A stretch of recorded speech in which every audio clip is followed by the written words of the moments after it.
Chris Brown's here. Ebro in the morning. Laura Styles, Rosenberg, Hot 97. Yo, man, Yeah. you giving us a lot of gems today.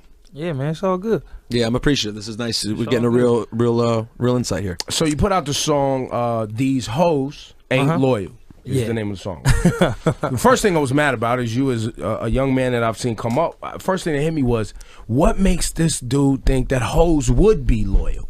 Do you want to give a I was comparison? upset. Yes, My please. comparison I said today, Chris, that would be like making a song that says, "These NBA players aren't mathematicians." No, we know that. But it's catchy, right? No. It was a phenomenal song. It was the number one hit, right? Exactly. So Number one. The whole thought process behind this, it wasn't like actually me questioning if they were loyal. Like, oh man, I know she been at his house and that house, but she supposed to love me. Nah, that's not the case. It was basically like, you know, in our kind of generation, the young kids, like, you know, we go to parties and like I said, we see it. It's like a The thoughts, as they say. the thoughts, but you know, like every other city we go. Right.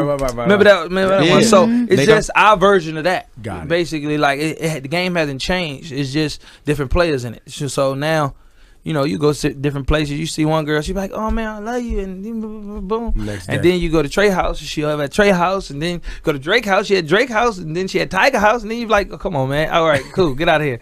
Like, stop it. So then the radio version comes out. These girls ain't loyal. Yeah. And I'm like, wait a minute now.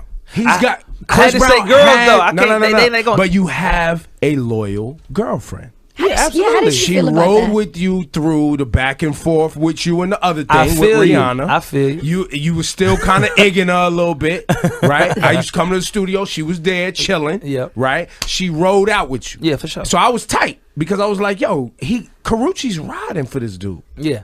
And I'm it's- speaking vicariously for every man else, not me.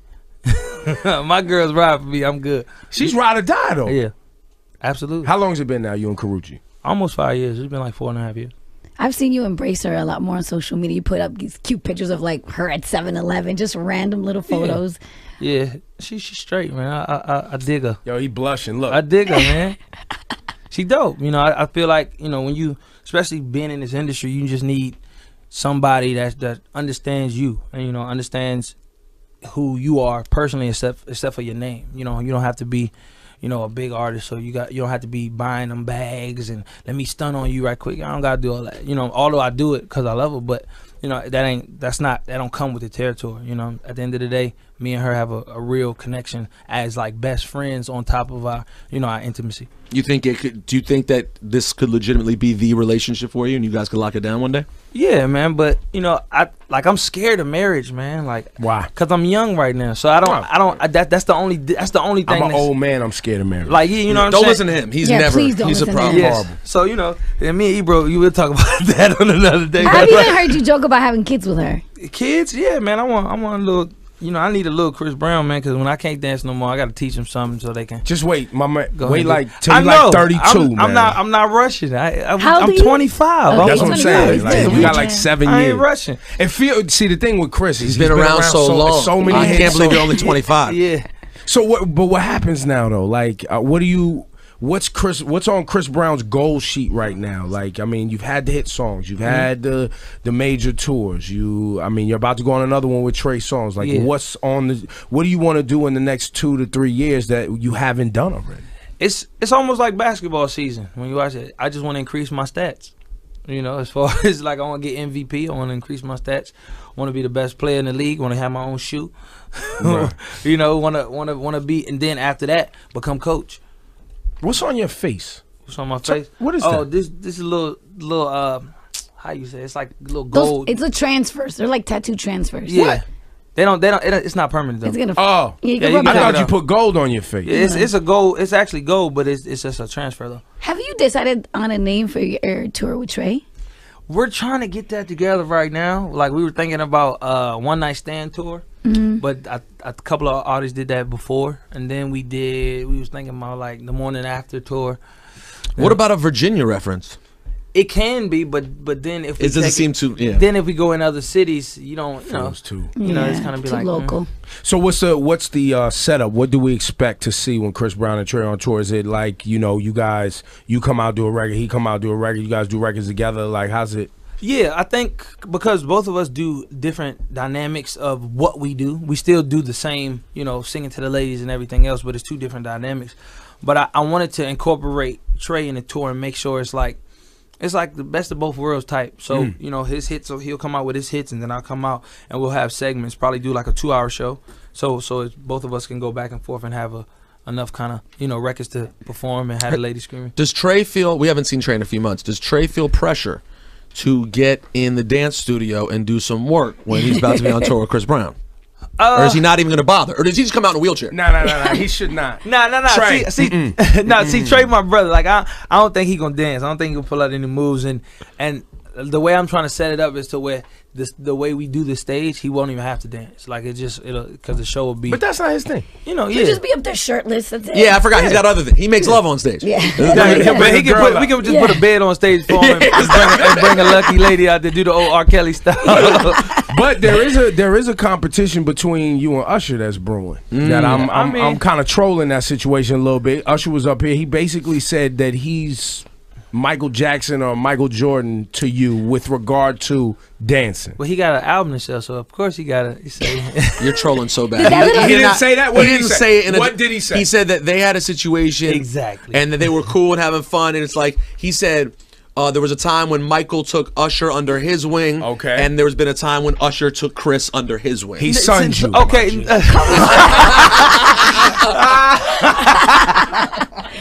Honestly, like me and Ush, like our relationship has grown in the past like year and a half. And you know, he's just a cool individual. So I think when everybody does the comparisons, like, oh, let's do who could win in the dance battle. I'm fully confident in my ability, so I never diss Usher because Usher's Usher, man. You know, you gotta give him his props. His rap sheet and what he got is resume. Yeah, his resume is crazy.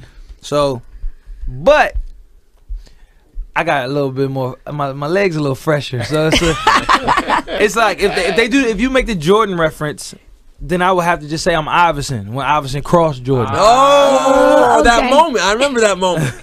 So no offense, Usher, you my bro, man. But I don't know. But you can cross him up. He's not giving in. I can't give in to that. He's not giving in. I can dance. Yeah. Did you ever get to have I will say, even I remember when I was at the most angry about the Rihanna situation. Yeah. I was in my zone. You came out and performed whenever your comeback thing was. Michael Jackson joint. You did the Michael Jackson tribute. Yeah. And I was like, this Oh, when he did Man in the Mirror. I said, this motherfucker. There's so many people who have done a Michael thing. Yeah. And I'm always just like, stop.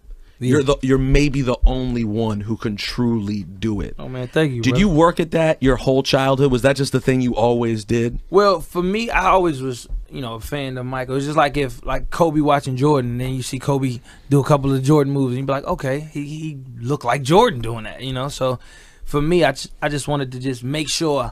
And plus, it was during his death, so I was like really emotional about it. So I took it probably more serious than any other performance I've ever done. So at that time, I remember I was just studying game tape. I was looking at the Billie Jean, Motown 25 performance, and I was just watching it over and over. Okay, cool. That's how he did that. He put his hand right here. He did that. Boom, boom. All right, I gotta make sure I do it.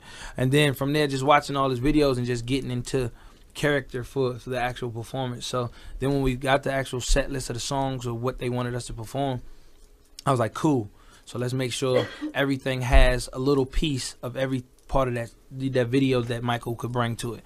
So, it just came out great. And I think, he was watching up. He sent a couple angels down there to help me out. So it was emotional for you, too. Yeah. You cried on stage. Yeah, I was trying to sing the last song. I was like, man, it's over with, man. I started seeing the little images on the screen. They had like images of him and, him over the years. I just couldn't handle it no more. I just started crying. Did you have any personal interactions with him? I met him. I had met him when I was doing the World Music Awards. I was like 17, and I did Thriller. I did a Thriller performance for him over there, and then I remember he met me in the back, but it was so much paparazzi. Like, you know, at award shows, it's just like a couple of cameras backstage, a couple of fans or whatever. But it was maybe like 1,000 people like that crowded around his van. So they was like, he's not seeing anybody. I just remember I started crying like a little baby. Like, I started crying and walking back to my trailer like, man, this is some bullshit. I'm tired of this. Like, and then they called and it's like, no, Michael's looking for you. So I took off running, boom, jumping over shit and everything. Got into the actual van with him. Me and my mom sat in the van. And it was him and his mom. So he was just like, hey, how you doing? Real cool, humble guy. And I was just in shock. And I've never been like that in front of anybody. Like, it could be my favorite basketball player, favorite football, anybody. I was just that's like, Mike though. I was like, man, that's crazy. Like, I almost ready to cry just watching the dude. So that was cool. He called me on my 18th birthday. Wow, that's pretty cool. Yeah, so that was dope. We have to ask this again.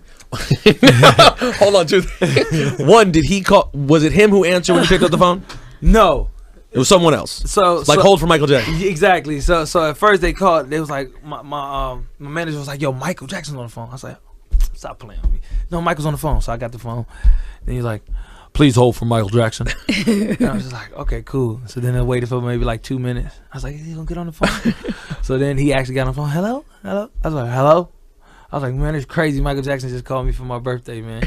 So that was good. And then the thing that made me really emotional was I was supposed to go see him the day he died, like at the Staples Center. He was rehearsing for This Is It tour. Yeah. And me and Jamie Foxx were supposed to actually go to the venue and just watch the rehearsal. He wanted to show us the show. And I was like, man, so we were supposed to meet him at 12 o'clock. No, at 9. And then they said, okay, we're going to push it back because he didn't come in yet. So then they was like, okay, 12. So I'm just waiting, anxious. And then from there, they was like, well, he's sick today. I don't think he's going to come in. Then I saw on TV. Wow. And I was devastated. What Rosenberg really wanted to know, though, because I tell him a story about I knew it. about Mike using the N-word when he's on the phone when he's like real comfortable with people. Oh, what's up, my nigga? Did you ever get that? Nah, if I got that, I would have been saying that. Ask Usher about it. Usher's got it. Oh, that's crazy. I heard it once myself. That's crazy. But yeah, no, that's what he really. Be clear, Michael was not calling Ebro. I want everyone to know. Yo, why not? Why you I'm hating? sorry, Why you sorry. let that You don't get that one. Yo, what do you want to play right now, man? Off the album, Chris Brown's here. We can go with this joint. It's called X, man. This is probably the title track. Diplo produced it.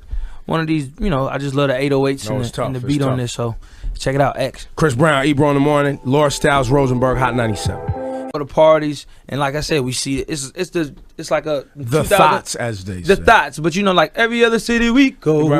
Remember that one? So it's just our version of that. Got it. Basically, like the game hasn't changed. It's just different players in it. So now, you go to different places. You see one girl, she be like, "Oh man, I love you." And a young man that I've seen come up. First thing that hit me was, what makes this dude think that hoes would be loyal? Do you want to give a comparison? Yes, my comparison I said today, Chris, that would be like making a song that says, these NBA players aren't mathematicians. No, we know that. But it's catchy, right? No. It was a phenomenal song. It was a #1 hit, right? Exactly. So the whole thought process behind this, it wasn't like actually me questioning if they were loyal. Like, oh man, I know she been at his house and that house, but she supposed to love me. Nah, that's not the case. It was basically like, in our kind of generation, the young kids, like, we go. Chris Brown's here, Ebro in the morning, Laura Styles, Rosenberg, Hot 97. Yo, man, you giving us a lot of gems today. Yeah, man, it's all good. Yeah, I'm appreciative. This is nice. We're getting a real insight here. So you put out the song, These Hoes Ain't Loyal. Is the name of the song. The first thing I was mad about is you boom. Next day. And then you go to Trey house, she'll have at Trey house, and then go to Drake house, she had Drake house, and then she had Tiger house, and then you're like, oh, come on, man. All right, cool, get out of here. Like, stop it. So then the radio version comes out. These girls ain't loyal. Yeah. And I'm like, wait a minute now. Chris I had to Brown say girls, though. I no, can't, no. They going. But you have a loyal girlfriend. Yeah,